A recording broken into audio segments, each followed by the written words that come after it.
Hello there everybody, this is Alex from Hardcore Guides bringing you my guide for Metal Gear Rising Revengeance on Revengeance difficulty. Today we're doing R-05, which is entitled Escape from Denver. And this is another one of the shorter missions. I would say it's probably the second shortest. Well, I don't know.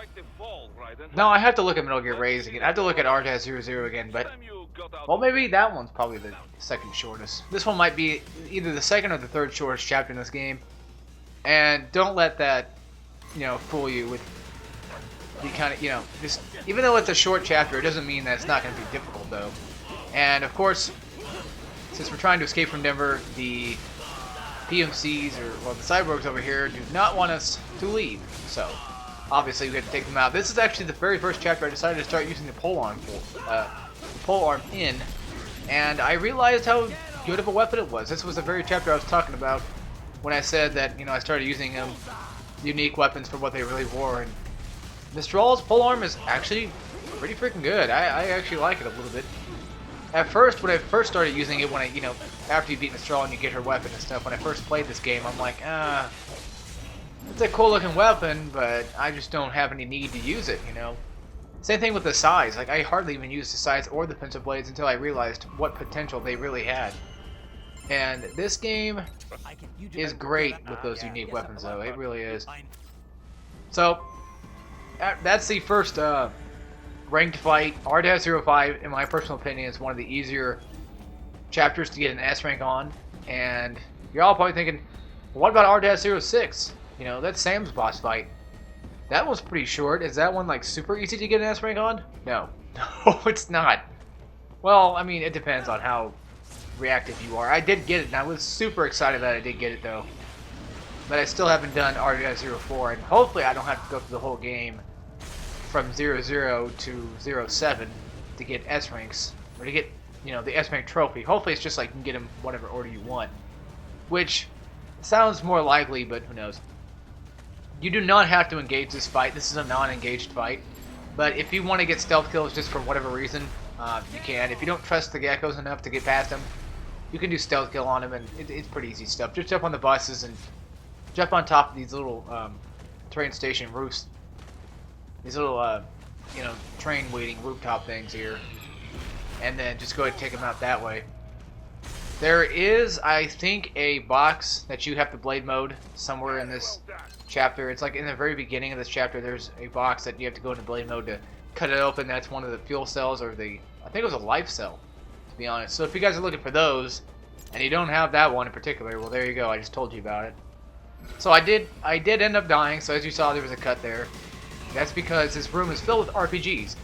My tactic is, well, obviously running and jumping, because running and jumping just somehow helps me evade the rockets better.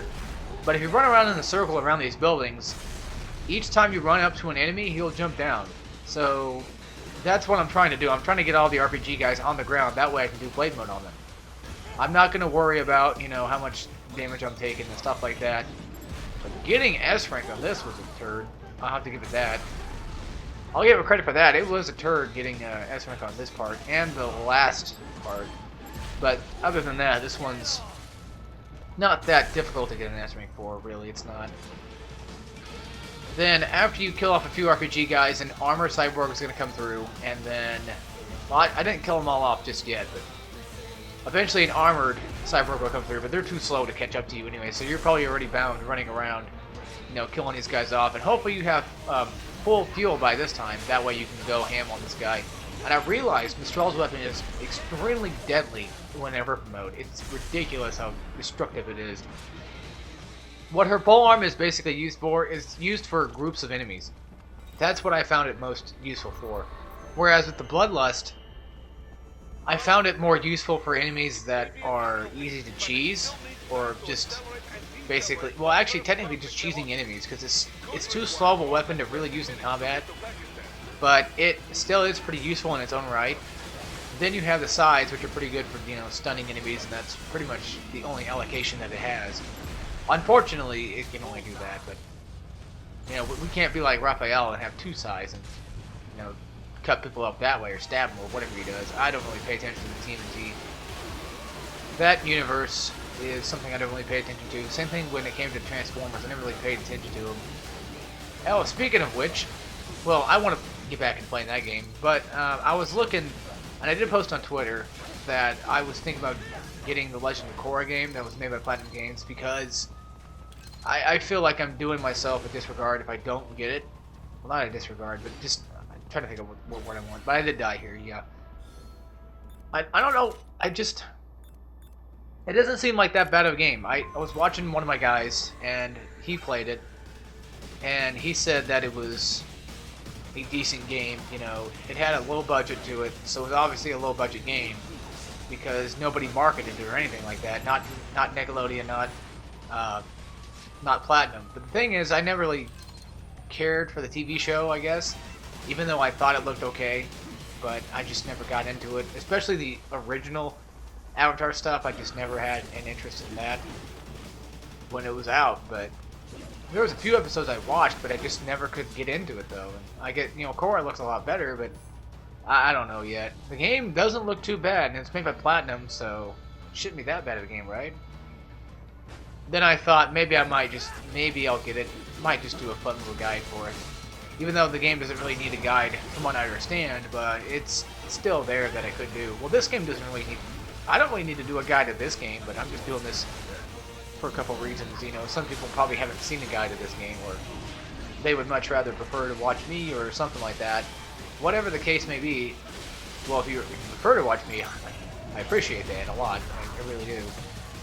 And if you're actually learning some things from this, I'm glad you are, because getting this kind of content out there or trying to find tips and tricks is rather difficult when it comes to these games, because not a lot of people play these games, it seems like, especially Platinum games, because Platinum doesn't really sell a lot of games.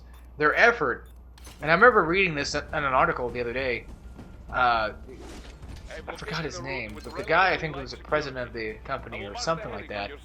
He was saying that he would give the company an A for the effort they put into their games, and I completely agree. Okay, I disagree. They deserve an A+.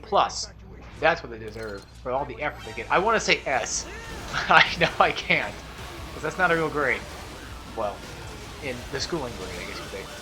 Well, anyway, he was saying the company gets an A for an effort, and he said that, in all honesty, the marketing side of things, or just, you know, the sales, it gets a C or at least a D in his eyes. Not an F, which is not bad.